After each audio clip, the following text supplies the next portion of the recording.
Bonjour à toutes et à tous, je suis le docteur Antoine Dubois et aujourd'hui nous allons analyser un sujet crucial pour votre bien, être les épices qui sauvent ou détruisent vos reins, le guide essentiel pour préserver votre santé rénale. Chers amis, vous êtes-vous déjà demandé si vos repas quotidiens ne devenaient pas, sans le savoir, un sacrifice silencieux pour vos reins? Beaucoup de personnes âgées doivent renoncer à leur sauce préférée, regarder un bon plat mijoté sans oser y toucher, puis tremper discrètement leurs légumes dans une sauce au goût fade. Tout cela parce que le médecin leur a conseillé de limiter le sel et les assaisonnements, leur a dit que leurs reins étaient faibles et que leur taux de créatinine était élevé. Cela peut sembler très strict, mais c'est une hantise familière pour de nombreuses personnes que j'ai rencontrées. Au cours de mes consultations, je me souviens d'un patient, Monsieur Dubois, 65 ans, originaire de la Normandie. Il m'a un jour dit: avant, j'étais en pleine forme, mais un jour on m'a dit que mes reins étaient faibles, ma créatinine élevée. Le médecin m'a dit de ne pas utiliser de sel, de ne pas ajouter de bouillon industriel, et même le poivre devait être utilisé avec parcimonie. Manger, c'était comme mâcher du foin sec. Pourtant, après seulement 3 mois, Monsieur Dubois, en changeant simplement 3 types d'assaisonnement dans sa cuisine et sans prendre de médicaments spéciaux, a retrouvé le plaisir de manger. Il dormait plus profondément la nuit et surtout, son taux de créatinine avait considérablement diminué lors de son examen suivant. À travers cette histoire, vous pouvez voir que la santé rénale ne commence pas avec des médicaments coûteux, mais prend racine dans la cuillère, la poêle et la bouteille d'épices que nous utilisons chaque jour. Et je souhaite vous inviter à réfléchir, votre cuisine contient-elle des épices qui soutiennent silencieusement vos reins, mais aussi d'autres qui, utilisées quotidiennement, peuvent doubler la vitesse d'affaiblissement de vos reins? Dans la vidéo d'aujourd'hui, je partagerai avec vous 4 types d'épices sûres et faciles à trouver, qui non seulement rendent vos plats plus savoureux, mais aident également les reins à éliminer la créatinine naturellement. En même temps, je vous révélerai également 4 types d'épices qui semblent inoffensives, mais qui, utilisées fréquemment, poussent silencieusement de nombreuses personnes aux reins faibles dans un cycle de fatigue prolongée, de miction nocturne et d'hypertension difficile à contrôler. Je vous invite à rester jusqu'à la fin de cette vidéo, car je vous dévoilerai une épice que presque toutes les maisons possèdent, mais qui est un ennemi caché des reins. Il suffit d'une petite cuillerée chaque jour pour que cette épice fasse monter en flèche le taux de créatinine, et très peu de gens s'en rendent compte. Avant d'approfondir les épices à utiliser et celles à éviter, la première chose que je veux que vous compreniez est ce qu'est la créatinine et pourquoi, lorsque les reins sont affaiblis, cet indice augmente progressivement avec le temps. Car les reins ne peuvent pas parler, ils ne peuvent signaler leur état qu'à travers les chiffres biochimiques dans le sang. Et la créatinine est le reflet le plus fidèle du fonctionnement de nos reins. Même une cuillère de sel, une pincée de poivre ou un petit sachet de bouillon cube, s'ils sont mal utilisés, peuvent contribuer à augmenter ce chiffre chaque jour. Première partie, explication de l'indice de créatinine et de l'influence des épices. Si vous êtes réellement préoccupé par la santé de vos reins, je vous prie de prendre un instant pour comprendre les bases avec moi. Avant de discuter des épices à utiliser et à éviter, le plus important est de bien comprendre la créatinine, car c'est un indicateur silencieux mais très significatif de l'état de vos reins, en particulier chez les personnes de plus de 60 ans ou celles qui entrent dans la cinquantaine. Je dis souvent à mes patients que comprendre la créatinine n'est pas pour s'inquiéter, mais pour savoir comment vivre plus en douceur avec son corps et être plus attentif à chaque repas quotidien. Cher public, l'augmentation de la créatinine n'est pas un phénomène qui se produit du jour au lendemain. C'est le résultat de mois, voire d'années de pression continue sur les reins.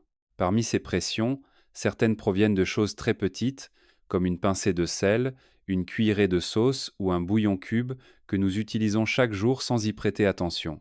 1. Qu'est-ce que la créatinine? La créatinine est un déchet métabolique produit lors de l'activité musculaire.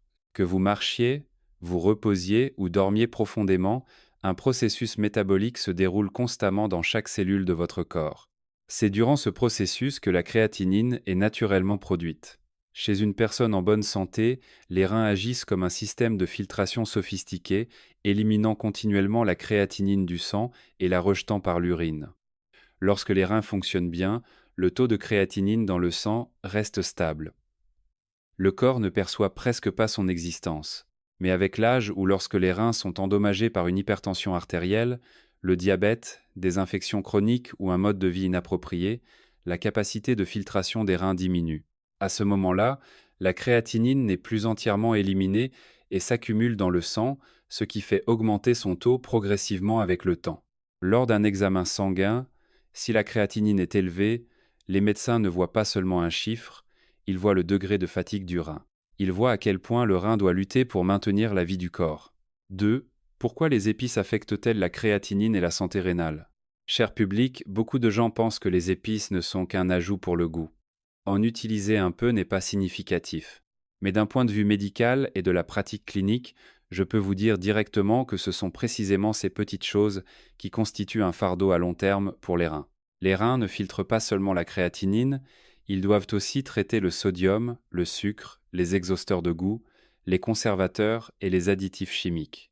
Et malheureusement, la plupart de ces substances sont très concentrées dans les épices industrielles que nous utilisons quotidiennement. Une seule cuillère de sauce industrielle peut contenir environ 800 à 1000 mg de sodium. Ce chiffre représente près de la moitié de l'apport maximal quotidien en sodium recommandé pour une personne ayant des reins faibles. Un petit bouillon cube, une fois dans le corps, ne procure pas seulement une sensation de goût agréable immédiate, mais augmente également la pression de filtration sanguine, obligeant les reins à travailler davantage pour maintenir l'équilibre électrolytique.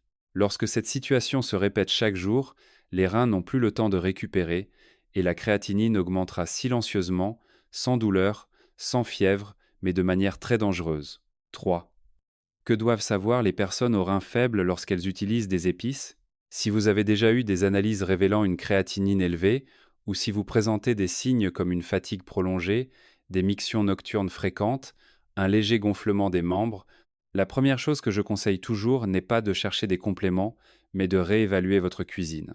Réduire le sel ne signifie pas manger fade et sans goût, mais réduire les épices industrielles, limiter au maximum les produits riches en sodium et en conservateurs et privilégier les épices fraîches.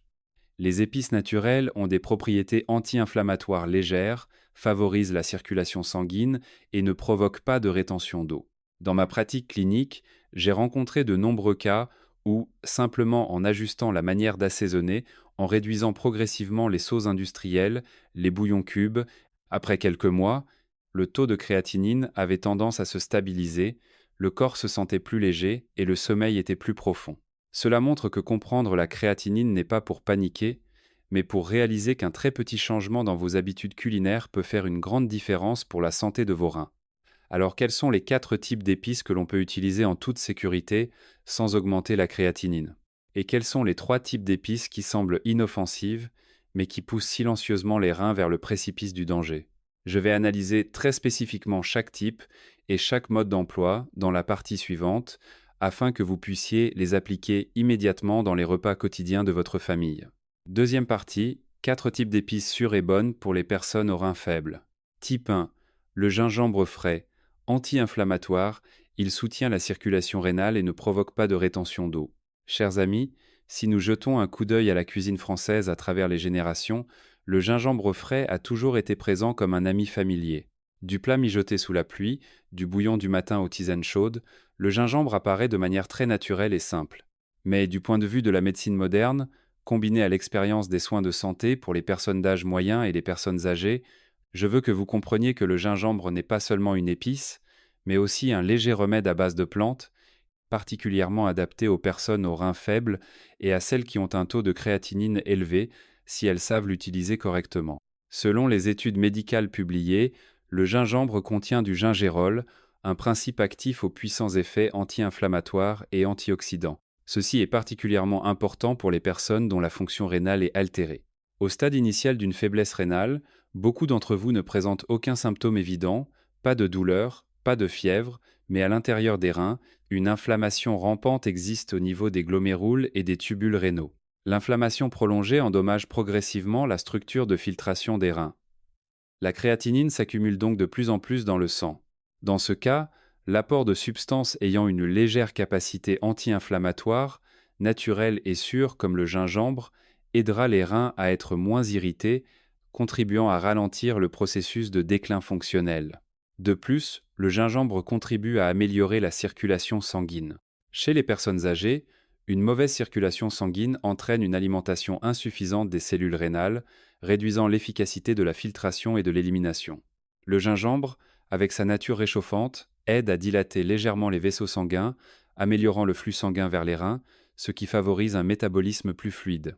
C'est un point très différent entre le gingembre et les épices industrielles riches en sodium qui, bien que savoureuses, obligent les reins à travailler plus durement chaque jour. Chers amis, les personnes aux reins faibles souffrent souvent de rétention d'eau et de légers gonflements, se manifestant par un gonflement des chevilles, des mains ou une sensation de lourdeur en fin de journée. De nombreuses épices salées comme le sel raffiné, les sauces industrielles, les bouillons cubes aggravent facilement cette situation. Mais le gingembre ne provoque pas de rétention d'eau.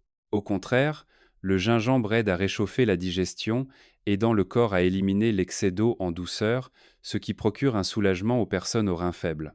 En médecine traditionnelle, le gingembre est souvent utilisé pour les personnes ayant le ventre gonflé, un appétit réduit, une miction peu fréquente et des œdèmes. Des symptômes très familiers chez les personnes dont la fonction rénale est altérée. D'après mon expérience clinique et mon accompagnement de nombreux patients âgés, je constate que lorsque le gingembre est utilisé régulièrement mais avec modération, le corps se sent généralement plus léger, la digestion est plus facile et la sensation d'œdème diminue progressivement. L'important est de ne pas se précipiter, de ne pas abuser, mais d'ajuster patiemment chaque petit détail du repas quotidien. Quant à la façon d'utiliser le gingembre pour le bien des reins, privilégiez le gingembre frais, coupé en fines tranches, à ajouter au plat mijoté, à la vapeur ou au bouillon chaud. Le matin, vous pouvez ajouter quelques tranches de gingembre à de l'eau tiède, à boire lentement pour réchauffer le système digestif et favoriser une légère diurèse. Pour les personnes sujettes aux maux d'estomac ou à une mauvaise digestion, l'ajout d'un peu de gingembre à leur bouillie du matin facilitera l'absorption. La posologie appropriée est de ne pas dépasser 10 g de gingembre par jour. Il est également déconseillé de boire du jus de gingembre le soir, car cela pourrait perturber le sommeil. Si vous prenez des anticoagulants, veuillez consulter votre médecin avant d'utiliser le gingembre régulièrement pour garantir votre sécurité. Type 2. L'échalote, riche en quercétine, elle soutient l'action antioxydante et réduit l'inflammation glomérulaire. Chers amis, l'échalote est une épice familière dans la cuisine française, des plats sautés au confit en passant par les salades d'hiver. Bien que simple et bon marché, l'échalote recèle une grande valeur pour les personnes aux reins faibles que tout le monde ne connaît pas. L'échalote contient de la quercétine, un puissant antioxydant qui a été largement étudié en médecine moderne. La quercétine a la capacité de réduire la légère inflammation des glomérules rénaux, protégeant ainsi les cellules rénales de l'attaque des radicaux libres. Chers amis, lorsque les reins sont enflammés, en particulier dans les maladies glomérulaires chroniques, le corps produit de nombreux oxydants nocifs. Ces substances détruisent silencieusement le tissu rénal, favorisant la fibrose, ce qui entraîne une augmentation progressive de la créatinine au fil des ans. La quercétine contenue dans l'échalote aide à ralentir ce processus, contribuant à protéger les cellules rénales saines, ce qui ralentit le déclin de la fonction rénale. Un autre avantage important de l'échalote est son soutien à la légère dilatation des vaisseaux sanguins et à la stabilisation de la pression artérielle. Les personnes ayant des reins faibles doivent presque toujours contrôler très bien leur tension artérielle, car l'hypertension est l'ennemi silencieux des reins. Lorsque la pression artérielle augmente, la pression sur les glomérules rénaux augmente également, ce qui dégrade plus rapidement le filtre rénal. L'ajout d'échalote de manière appropriée aide à assouplir les parois des vaisseaux, réduit la pression de filtration et protège ainsi indirectement les reins. Quant à la façon d'utiliser l'échalote pour les personnes aux reins faibles, privilégiez l'échalote fraîche, non frite, car une grande quantité d'huile sera contre-productive. Vous pouvez couper l'échalote en fines tranches, la mélanger à des salades ou l'ajouter à des plats cuits à la vapeur pour un goût délicieux et une digestion légère. Une autre méthode traditionnelle consiste à rôtir légèrement l'échalote entière avec sa peau, puis à la piler et à la mélanger à de l'eau tiède. Boire cette préparation 2 à 3 fois par semaine aide à nettoyer le sang en douceur. Les personnes ayant l'estomac fragile ou souffrant souvent de maux d'estomac doivent utiliser l'échalote cuite plutôt que crue pour éviter les irritations. Il est également déconseillé d'en manger trop en un seul repas pour que le corps s'adapte plus facilement. Si vous trouvez ce partage utile, n'hésitez pas à laisser un commentaire ci-dessous. C'est un moyen simple pour moi de savoir que vous êtes toujours intéressé et que vous m'accompagnez dans ce cheminement vers une vie saine et de qualité chaque jour. Type 3. Le curcuma frais, contenant de la curcumine, réduit la fibrose rénale et soutient la filtration sanguine. Chers amis, si le gingembre est un remède réchauffant et l'échalote une épice protectrice des vaisseaux sanguins, le curcuma frais est l'une des herbes médicinales les plus précieuses que la nature offre aux personnes souffrant de problèmes rénaux. Depuis l'Antiquité, nos ancêtres utilisaient le curcuma pour cicatriser les plaies, réduire l'inflammation, protéger l'estomac et purifier le corps. Mais du point de vue de la médecine moderne, le curcuma joue également un rôle très profond dans le ralentissement de la progression de l'insuffisance rénale chronique, rôle que beaucoup de gens ne comprennent pas vraiment. Le composant le plus important du curcuma est la curcumine, le principe actif qui lui donne sa couleur jaune caractéristique et la raison pour laquelle le curcuma est tant étudié en médecine moderne. La curcumine a des effets anti-inflammatoires et antioxydants puissants, particulièrement utiles dans les maladies chroniques.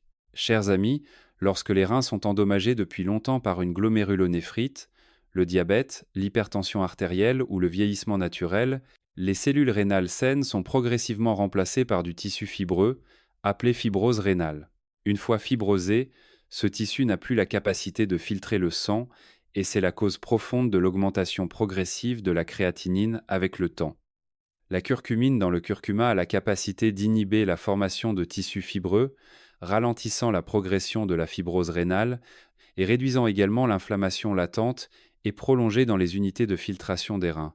Cela ne signifie pas que le curcuma guérit l'insuffisance rénale, mais il aide à protéger la partie saine du rein, prolongeant la durée de vie de chaque glomérule rénal et contribuant ainsi à maintenir une fonction de filtration sanguine plus stable chez les personnes d'âge moyen et les personnes âgées. Dans ma pratique clinique, je constate que les personnes qui intègrent correctement le curcuma à leur régime alimentaire ont généralement une progression plus lente de la maladie, se sentent moins fatiguées et voient leur inflammation systémique réduire de manière significative. Non seulement le curcuma agit directement sur les reins, mais il soutient également le foie et le système circulatoire, aidant ainsi le processus de détoxification du corps à se dérouler de manière plus harmonieuse. Lorsque le foie fonctionne bien, la quantité de toxines dans le sang diminue et la charge de filtration rénale est également soulagée. C'est un lien très important que les personnes âgées doivent comprendre, car les reins ne travaillent pas seuls, mais en étroite collaboration avec le foie, le cœur et les vaisseaux sanguins. Lorsque le curcuma améliore la circulation sanguine, réduit l'inflammation systémique, les reins bénéficient également de plus de repos. Certaines études nationales, dont des travaux à l'Université de pharmacie de Paris, montrent que le curcuma frais, utilisé régulièrement, à la bonne dose et combiné à un régime alimentaire faible en sel et en protéines de mauvaise qualité, peut aider à améliorer le débit de filtration glomérulaire, DFG, chez certains groupes de patients atteints de maladies rénales chroniques au stade précoce. Cela a une signification très importante car cela montre que le curcuma n'est pas seulement une épice ou un remède populaire, mais qu'il a également une base scientifique claire pour ralentir le déclin naturel de la fonction de filtration sanguine. Quant à la façon d'utiliser le curcuma en toute sécurité et sans nuire à l'estomac, il est très important de noter que le curcuma est bon, mais ne doit pas être utilisé de manière aléatoire. Beaucoup de gens entendent dire que le curcuma est bon et le boivent quotidiennement à forte dose.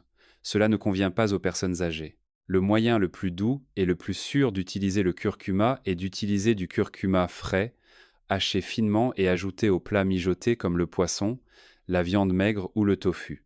Cela rend le plat plus savoureux et la curcumine est mieux absorbée lorsqu'elle est accompagnée de graisse naturelle.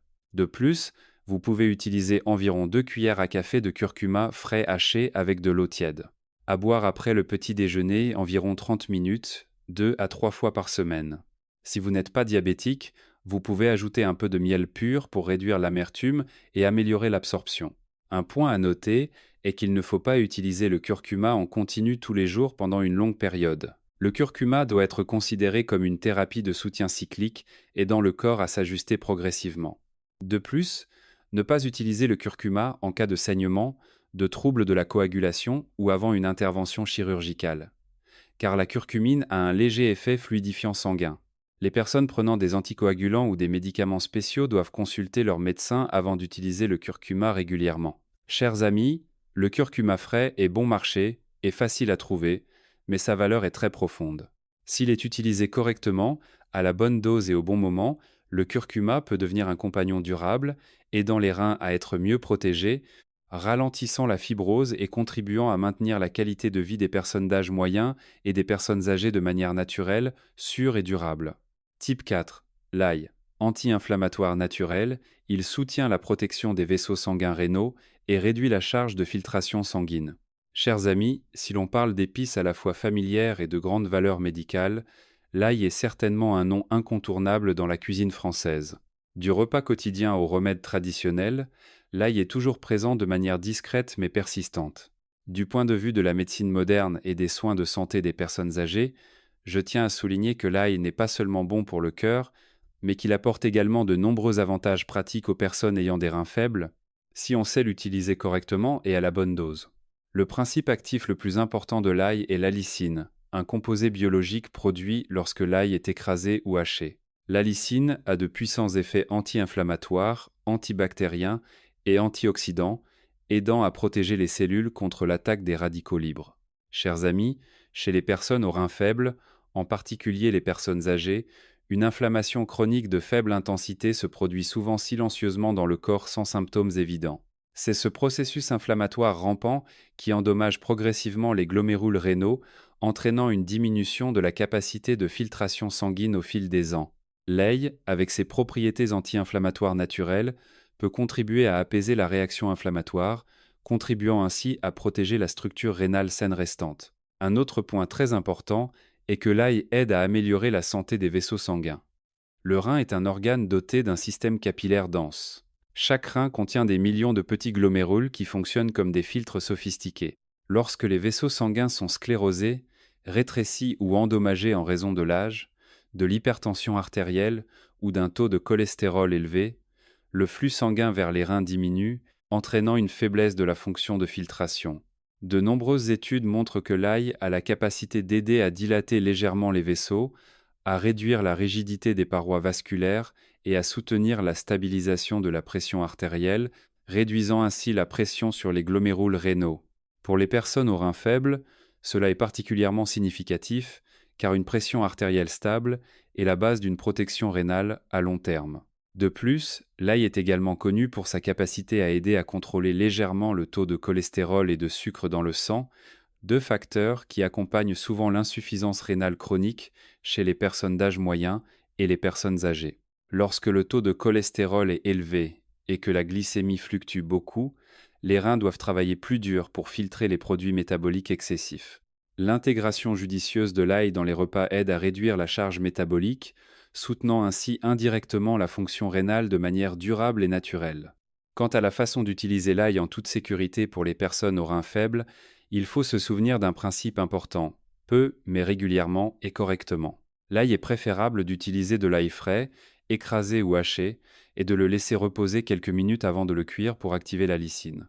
L'ail peut être ajouté aux plats légèrement sautés, aux plats à la vapeur ou mélangé à des légumes cuits. Pour les personnes ayant une digestion difficile, il est préférable d'utiliser de l'ail cuit plutôt que cru pour éviter les irritations gastriques. Il ne faut utiliser qu'une à deux petites gousses d'ail par jour. Il est déconseillé d'en manger trop car cela peut provoquer des brûlures d'estomac, des ballonnements ou une hypotension excessive chez les personnes sensibles. Certaines personnes se transmettent l'idée de boire de l'eau d'ail crue pour détoxifier. Mais pour les personnes âgées et celles qui ont des reins faibles, je ne recommande pas cette méthode. Le corps des personnes âgées a besoin de douceur et de stabilité, et non de mesures fortes ou extrêmes. Si vous prenez des anticoagulants, des médicaments pour la tension artérielle, ou si vous vous préparez à une intervention médicale, veuillez consulter votre médecin avant d'utiliser l'ail régulièrement à des fins de soutien thérapeutique. Chers amis, l'ail n'est pas une panacée, mais lorsqu'il est utilisé à sa juste place comme une épice et un remède de soutien, il peut aider à protéger les vaisseaux sanguins des reins, à réduire l'inflammation silencieuse et à alléger une partie de la charge de filtration sanguine pour un corps vieillissant. Parfois, ce sont précisément les choses les plus simples de notre cuisine qui sont les fondements d'une santé durable si nous savons les apprécier et les utiliser avec discernement. Si vous trouvez ce partage utile, n'hésitez pas à laisser un commentaire ci-dessous. C'est un moyen simple pour moi de savoir que vous êtes toujours intéressé et que vous m'accompagnez dans ce cheminement vers une vie saine et de qualité chaque jour. Troisième partie, 4 types d'épices qui, plus on en consomme, plus les reins s'affaiblissent et la créatinine augmente. Type 1. Le sel de table, l'ennemi silencieux des reins faibles. Chers amis, dans la pratique des soins de santé pour les personnes âgées, je réalise que le sel est l'épice qui cause le plus de dommages aux reins, mais qui est la moins prise au sérieux. Beaucoup d'entre vous pensent simplement qu'une alimentation salée augmente la pression artérielle. Mais la vérité plus profonde est qu'une alimentation salée ronge la fonction rénale jour après jour, surtout chez les personnes qui présentent déjà des signes d'augmentation de la créatinine. Le sel, ou plus précisément le chlorure de sodium, une fois ingéré, ne disparaît pas de lui-même, mais doit être traité et éliminé par les reins. Lorsque les reins sont en bonne santé, ce processus se déroule assez facilement. Mais lorsque les reins sont déjà faibles, chaque gramme de sel en excès devient un fardeau. Premièrement, le sodium provoque une rétention d'eau, entraînant une accumulation d'eau dans les tissus interstitiels. Les personnes aux reins faibles ont souvent le visage gonflé le matin, les jambes œdémateuses le soir, le ventre lourd et une respiration superficielle.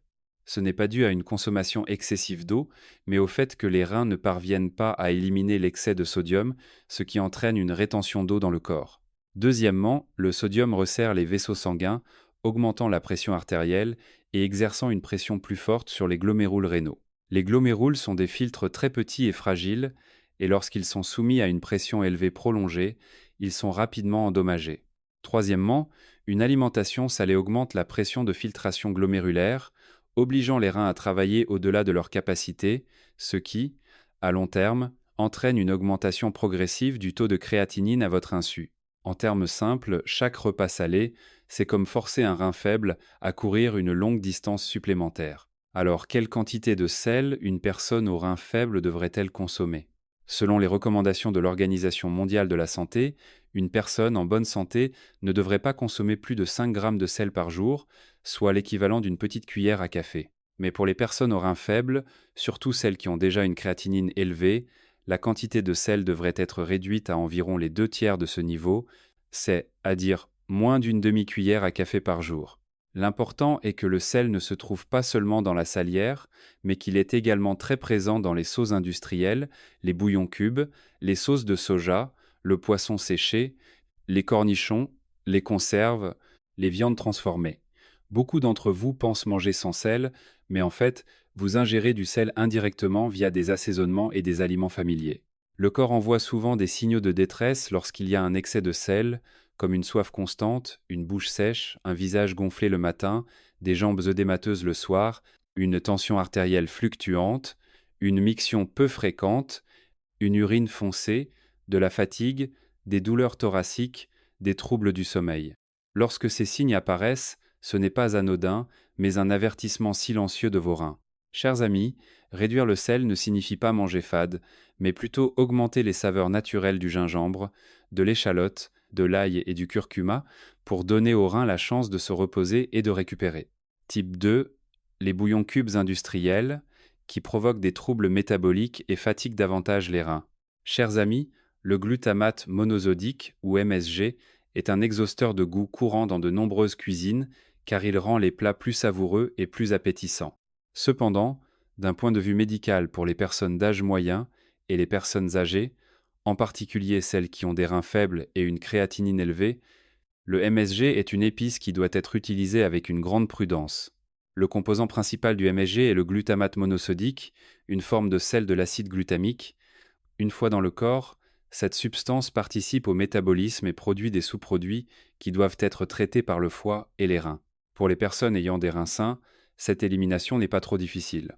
Mais pour les personnes ayant des reins faibles, dont la capacité de filtration sanguine est déjà réduite, les produits métaboliques du MSG s'accumulent facilement dans le sang, augmentant l'urée et la créatinine, et exerçant une forte pression sur les tubules rénaux, qui sont très sensibles aux toxines. De plus, un excès de glutamate peut également perturber le métabolisme neurologique, ce qui entraîne chez les personnes âgées une sensation de fatigue, de lourdeur de tête, des difficultés à dormir et une diminution de la concentration. Le foie et les reins sont étroitement liés. Lorsque le foie doit traiter de nombreuses substances métaboliques indésirables, les reins sont également affectés. Une étude de l'Université de Montpellier, sur un modèle animal, a montré que l'utilisation prolongée de fortes doses de MSG peut provoquer des lésions tissulaires rénales, une fibrose des tubules rénaux et une augmentation des enzymes. Bien que les études sur l'homme se poursuivent, de nombreux néphrologues conviennent que les personnes âgées, les personnes atteintes de maladies rénales, d'hypertension artérielle ou de diabète devraient limiter au maximum le MSG dans leur alimentation quotidienne. Ce n'est pas parce que le MSG est immédiatement nocif, mais parce que son effet silencieux et cumulatif au fil du temps est le plus préoccupant. Alors, que faut-il utiliser pour remplacer le MSG tout en gardant les plats savoureux? Vous pouvez tout à fait créer une saveur douce naturelle à partir d'échalotes, de ciboulettes, de gingembre, de curcuma, de légumes racines sucrés comme les carottes, le maïs, la citrouille, les champignons séchés, les bouillons de légumes ou les bouillons d'os mijotés. Un peu de miel ou une très petite quantité de sauce de poisson fermentée peut également créer une saveur douce naturelle sans surcharger les reins. De plus, manger lentement et bien mâcher aide les papilles gustatives à percevoir la douceur inhérente aux aliments sans avoir besoin de dépendre d'exhausteurs de goût industriels. Chers amis, le MSG n'est pas un poison. Mais pour les personnes ayant des reins faibles, chaque cuillerée de MSG oblige les reins à travailler un peu plus. Et lorsque cette fatigue s'accumule au fil des mois et des années, la créatinine augmentera sans que vous ne vous en rendiez compte. Type 3. Le poivre noir, une stimulation excessive, nuisible aux glomérules rénaux et à l'estomac. Chers amis, le poivre noir est depuis longtemps une épice familière dans la cuisine française. Il suffit de saupoudrer quelques grains de poivre dans un potage, un bouillon de volaille ou un plat mijoté pour que l'arôme se répande, procurant une sensation de chaleur et facilitant la digestion. Cependant, du point de vue des soins de santé pour les personnes d'âge moyen et les personnes âgées, en particulier celles qui ont des reins faibles et une créatinine élevée, le poivre noir est une épice qui doit être utilisée avec une grande prudence, non pas parce qu'il est toxique, mais en raison de sa nature trop stimulante pour un corps déjà affaibli. Le principe actif principal du poivre noir est la pipérine. C'est la pipérine qui donne sa saveur piquante et poivrée, et sa capacité à rehausser le goût des aliments. Biologiquement, la pipérine stimule l'estomac à sécréter plus d'acide, augmente le rythme cardiaque, favorise la circulation sanguine et accélère le métabolisme. Chez une personne jeune et en bonne santé, ces effets peuvent parfois améliorer l'appétit. Mais chez une personne âgée, en particulier celle qui souffre de troubles métaboliques dus à une insuffisance rénale, cette stimulation devient un fardeau. Le poivre noir peut entraîner une augmentation temporaire de la tension artérielle et une augmentation de la pression circulatoire, ce qui dirige un flux sanguin plus intense vers les glomérules rénaux. Il faut se rappeler que les glomérules sont comme des filtres très fragiles. Lorsque la pression de filtration augmente et se répète chaque jour, les glomérules sont rapidement endommagés, ce qui entraîne une diminution de la capacité de filtration sanguine, une augmentation de la créatinine, des œdèmes et des mictions nocturnes plus fréquentes. C'est ce que je rencontre souvent chez les personnes âgées qui ont l'habitude de manger épicé pour se réchauffer, mais qui se sentent ensuite plus fatiguées et dorment moins bien. Non seulement il affecte les reins, mais le poivre noir stimule également fortement l'estomac, augmentant la sécrétion d'acide. Il peut facilement provoquer une gastrite, un reflux gastro-œsophagien, des brûlures d'estomac. Les personnes âgées, qui ont déjà une muqueuse gastrique fine et un appétit réduit, si elles utilisent le poivre régulièrement, seront sujettes au ballonnement, à l'indigestion et à la perte d'appétit. Selon certaines publications de l'Institut national de la nutrition français, l'utilisation fréquente d'épices chaudes comme le poivre et le piment sur une longue période peut contribuer à des troubles hépatiques et rénaux chez les personnes âgées, les personnes fragiles ou celles ayant des maladies chroniques. Quand le poivre noir devient-il dangereux?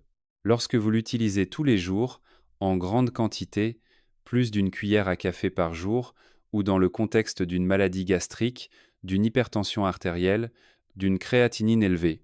Dans ce cas, le poivre n'est plus une épice réchauffante, mais un stimulant excessif qui provoque chez le corps de la fatigue, une bouche sèche, une miction peu fréquente, des ballonnements, de l'agitation.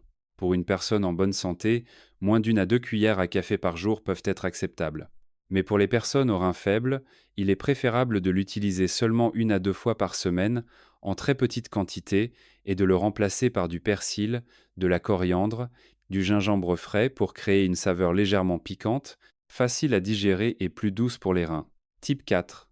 Les bouillons cubes industriels. La fausse douceur qui pèse chaque jour davantage sur les reins. Chers amis, si le sel et le glutamate monosodique ont été souvent mentionnés, les bouillons cubes industriels sont l'épice la plus silencieuse, mais non moins dangereuse pour les personnes âgées. De nombreuses familles croient que les bouillons cubes sont pratiques et plus sains, car l'emballage indique souvent des extraits d'os, de légumes. Mais en examinant attentivement les ingrédients, vous verrez qu'il s'agit d'un complexe de divers exhausteurs de goût et de minéraux indésirables pour les reins. Les bouillons cubes industriels contiennent souvent du glutamate monosodique, des exhausteurs de goût comme le ESI 127, ESI 130 et 1, une très forte teneur en sodium ainsi que du phosphate inorganique et parfois des conservateurs. Une seule cuillère à soupe de bouillon cube peut contenir près de 1 g de sodium, ce qui équivaut à environ les 2 tiers de l'apport maximal quotidien en sodium recommandé pour les patients rénaux. Et ce n'est qu'une seule épice, sans compter le sel, la sauce de poisson, la sauce soja dans d'autres plats.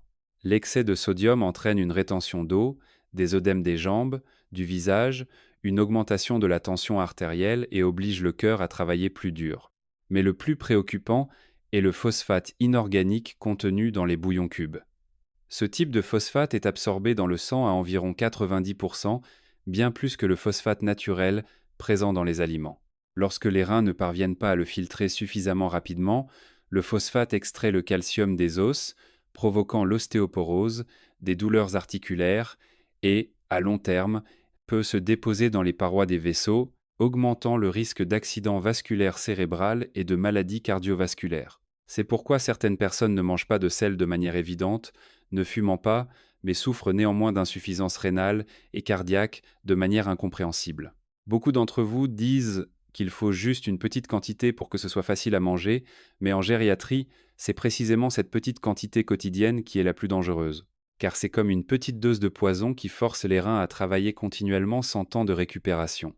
Les arômes et les huiles industrielles contenues dans les bouillons cubes provoquent également une inflammation silencieuse du système digestif, entraînant des ballonnements, une perte d'appétit, un sommeil perturbé. Des symptômes très faciles à confondre avec la vieillesse. La solution n'est pas difficile. Vous pouvez tout à fait préparer votre propre bouillon maison à partir d'oignons rôtis, de radis blancs, de carottes, de quelques champignons, un peu de gingembre ou d'os propre mijoté. Ce bouillon a une saveur douce naturelle, un arôme délicat et riche en minéraux, facile à absorber et ne surcharge pas les reins. Pour plus de commodité, vous pouvez en préparer une grande quantité, le laisser refroidir, le conserver dans des bocaux en verre ou le congeler en petites portions pour une utilisation ultérieure. En changeant simplement cette habitude, de nombreuses personnes âgées ont constaté une nette amélioration. Un ventre plus léger, un sommeil plus profond et une diminution des mictions nocturnes. Car c'est alors que les reins peuvent réellement se reposer. Si vous trouvez ce partage utile, n'hésitez pas à laisser un commentaire ci-dessous. C'est un moyen simple pour moi de savoir que vous êtes toujours intéressé et que vous m'accompagnez dans ce cheminement vers une vie saine et de qualité chaque jour. Quatrième partie, comment utiliser correctement les épices pour réduire la créatinine et protéger les reins. Chers amis, après avoir examiné ensemble la vérité sur les épices qui nuisent silencieusement aux reins, comme le sel raffiné utilisé en excès, les bouillons cubes riches en sodium, le piment en poudre mélangée, le curcuma falsifié ou le poivre moulu d'origine inconnue, une question très pratique se pose: comment les personnes âgées devraient-elles utiliser les épices pour que les repas restent savoureux sans surcharger les reins? Et pour que la créatinine n'augmente pas silencieusement au fil des ans? La réponse ne réside pas dans une privation extrême ou une alimentation fade et difficile, mais dans une utilisation correcte et une bonne compréhension. En étudiant les modes de vie des pays à forte espérance de vie et à faible taux d'insuffisance rénale, comme le Japon ou les pays d'Europe du Nord, j'ai réalisé qu'ils ne mangeaient pas de manière extrême sans sel, mais qu'ils mangeaient avec des saveurs suffisantes, des saveurs justes et des saveurs saines. L'important est que nous appliquions cet esprit de manière à ce qu'il convienne aux aliments, aux habitudes et au budget des Français, en particulier des personnes d'âge moyen et des personnes âgées. Voici 4 principes fondamentaux que je conseille souvent aux patients rénaux d'appliquer dans leur cuisine quotidienne. Premier principe, privilégier les épices d'origine transparente, dire non aux produits flottants sans étiquette. Chers amis, dans de nombreux marchés traditionnels, il n'est pas difficile de trouver du curcuma en poudre, du gingembre en poudre, du poivre moulu vendu dans de simples sacs en plastique, sans date de fabrication, sans date de péremption. Le prix est étonnamment bas, mais ces produits cachent un très grand risque. De nombreux échantillons de contrôle ont montré qu'ils pouvaient être falsifiés avec du plomb, de la poudre de roche ou colorés avec des substances telles que la rhodamine B et SN2, qui est interdite dans les aliments en raison de ses risques de toxicité hépatique, rénale et de cancer si elle s'accumule à long terme. Pour les personnes aux reins faibles, chaque jour, Les reins doivent filtrer ces toxines, ce qui revient à demander à un rein fatigué de porter une lourde charge supplémentaire. Par conséquent, si possible, vous devriez choisir des épices de marque réputées, avec des étiquettes claires, des dates de péremption complètes, des certifications de sécurité alimentaire ou des produits certifiés bio. Ce n'est pas un luxe, mais une façon de protéger les reins dès l'achat. Deuxième principe, utiliser les épices à la juste dose, les considérer comme un complément et non comme le pilier du plat. Beaucoup de personnes âgées ont l'habitude d'assaisonner généreusement pour que ce soit plus facile à manger et à digérer. Mais cette habitude même entraîne une augmentation progressive du sodium, du phosphore et des exhausteurs de goût dans le sang, sans que l'on s'en rende compte. Avec des reins faibles, chaque fois que l'on assaisonne trop, c'est une fois de plus que les reins doivent travailler trop, ce qui entraîne une rétention d'eau, des œdèmes, une augmentation de la tension artérielle et une légère augmentation de la créatinine. Les épices ne devraient jouer qu'un rôle de révélateur d'arômes, stimulant le palais sans masquer le goût naturel des aliments. Le curcuma ne devrait être utilisé qu'à raison d'environ une demi-cuillère à café par jour. Quelques fines tranches de gingembre suffisent à réchauffer la digestion et à la soutenir. Les épices, après tout, sont comme les médicaments. À la bonne dose, elles guérissent. À trop forte dose, elles ont un effet inverse. Et les premiers à en subir les conséquences sont les reins. Troisième principe. Privilégier les épices fraîches, entières, pour préserver leurs propriétés médicinales et réduire la charge de filtration des toxines. En France, le gingembre, le curcuma, l'échalote, l'ail frais sont très faciles à trouver. Leur prix est abordable et ils conviennent à la constitution des Européens. Au lieu d'acheter des poudres prêtes à l'emploi, vous pouvez acheter des rhizomes frais, les laver, les piler ou les mixer, puis les portionner et les congeler pour une utilisation ultérieure. Selon les documents de l'Institut national de la nutrition français, les épices fraîches peuvent conserver environ 85% de leurs huiles essentielles et de leurs principes actifs anti-inflammatoires, alors que de nombreuses épices en poudre industrielle n'en contiennent qu'environ 40 à 50%, sans compter le risque d'ajout de conservateurs. Les épices fraîches sont non seulement plus aromatiques et savoureuses, mais aussi beaucoup plus douces pour le foie et les reins si elles sont utilisées à long terme. Quatrième principe, ne pas utiliser d'épices à forte dose sous forme de comprimés, d'extraits ou de compléments alimentaires sans avis médical. Chers amis, c'est un point que je tiens particulièrement à souligner pour les personnes de plus de 60 ans. Qu'il s'agisse de curcuma, de gingembre ou d'ail, lorsqu'ils sont concentrés sous forme de comprimés ou d'extraits à forte dose, ils peuvent interagir avec les médicaments pour la tension artérielle, les médicaments pour le diabète, les anticoagulants ou créer une charge métabolique pour le foie et les reins. À cet âge, la capacité d'élimination est déjà réduite, donc tout ce qui est plus puissant que la nature doit être utilisé avec prudence. Consulter un médecin avant d'utiliser des doses élevées est un acte de sagesse et non de précaution excessive. Chers amis, les épices en soi ne sont pas en faute, seule une mauvaise utilisation peut silencieusement affaiblir les reins. Je conseille souvent aux personnes âgées de prendre un moment pour ouvrir leur placard à épices et se demander: cette épice a-t-elle une origine claire? Y a-t-il une date de péremption? Sa couleur est-elle normale? La liste des ingrédients mentionne-t-elle des codes comme E102, E110 ou du phosphate inorganique, et combien j'en utilise chaque jour? En répondant simplement à ces questions, vous aurez déjà parcouru la moitié du chemin pour protéger vos reins. Et si vous avez suivi jusqu'ici, je vous invite à laisser le chiffre 8 dans la section des commentaires. C'est un moyen pour moi de savoir que vous avez trouvé ces informations intéressantes et utiles. Chers amis, protéger les reins ne signifie pas manger de manière ascétique ou fade. Dans la pratique des soins de santé pour les personnes âgées, je constate qu'il suffit de choisir les bonnes épices, de les utiliser à la bonne dose et au bon moment pour que le corps s'ajuste considérablement. Lorsque les épices sont utilisées de manière appropriée, la créatinine a tendance à se stabiliser, les reins travaillent moins dur et ont la possibilité de se reposer et de récupérer progressivement. Ces changements, bien que petits, ont un impact profond sur la santé à long terme. Je vous encourage à commencer par des choses très simples dans votre cuisine quotidienne. Par exemple, réduire le sel, limiter progressivement le glutamate monosodique et les bouillons cubes industriels, et les remplacer par de l'échalote écrasée, quelques tranches de gingembre frais, un peu d'ail ou du curcuma frais utilisé avec modération. Après seulement 1 à 2 semaines, beaucoup de gens ressentent déjà un corps plus léger, une miction plus régulière, moins de miction nocturne, des membres moins lourds et, surtout, un sommeil plus profond. Ce n'est pas un miracle, mais une réaction naturelle du corps lorsque les reins n'ont plus à lutter pour filtrer trop de stimulants et d'excès de sodium. Chers amis, je comprends que lorsque l'on apprend que l'on a des reins faibles ou une créatinine élevée, beaucoup de gens s'inquiètent au point de ne plus bien manger ni dormir. Certains s'inquiètent tellement qu'ils souffrent d'insomnie prolongée, d'autres se précipitent pour trouver toutes sortes de médicaments et de compléments alimentaires dans l'espoir d'une amélioration rapide.